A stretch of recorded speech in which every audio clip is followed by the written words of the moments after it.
When Arsene Wenger and Arsenal do eventually part ways, be it this summer, or next summer, or the one after that, a number of exciting managers will be mentioned as potential successors to the Frenchman in the Emirates dugout. And then there will be Massimiliano Allegri. The Italian simply does not have the pulling power of his most respected contemporaries, something that is in part due to the circumstances surrounding his greatest achievements. Allegri took over at AC Milan not long after Carlo Ancelotti's iconic reign came to an end, and did the same with Juventus post-Antonio Conte. Consequently, despite winning titles with both Italian footballing giants, he was always overshadowed by those who came before him. Much of his best coaching before then went below the radar outside of Italy.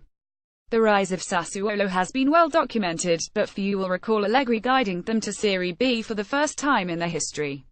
And it could be argued that his finest work was also his least remarkable. He led Cagliari to mid-table between 2008 and 2010, picking up the Pancina d'Oro, or Golden Bench, as a reward.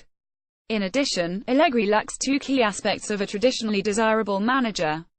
Unlike Jose Mourinho and Pep Guardiola, he hasn't had a major success on the continent, and, unlike Jurgen Klopp and Diego Simeone, he doesn't possess a renowned, clearly distinguishable philosophy of play.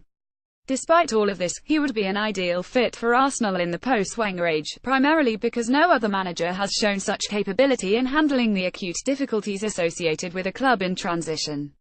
Allegri was Milan head coach at a time when the Rossoneri's best players were aging. The likes of Alessandro Nesta, Andrea Pirlo, Gennaro Gattuso, Clarence Seedorf and Filippo Inzaghi would all depart during his time at the San Siro. However, he would quickly restore the team, winning the Scudetto and ensuring top 3 finishes in 3 of his 4 seasons in charge. Then, having been pelted with eggs upon his arrival at Juventus, he gradually rebuilt the team in his own image.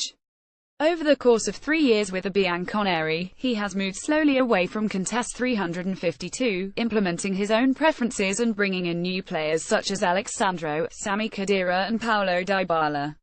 In the process he has not only maintained the club's streak of consecutive titles, but led them to a First League and Cup double for 2 decades in 2015, followed it up 1 year later, and reached a Champions League final. Evidently, not only can Allegri handle working with big clubs, but he is comfortable building, or rebuilding, on the back of legacies. Arsenal will need someone with an ability to navigate the choppy waters of club identity when Wenger's long reign reaches its conclusion, and Allegri has proven he can do this on numerous occasions with different teams. Furthermore, Arsenal will need a sound tactician if they are to continue competing atop the English game, what with the proliferation of astute coaches at rival clubs. In this respect Allegri, with his well-drilled pragmatic possession and position-oriented defending, as well as his systemic flexibility between 433 and 4,231 and 4,312 and 352, would be a progressive appointment following on from Wenger's laissez-faire, free-form style. Recent history says good things about Italian coaches in the English Premier League.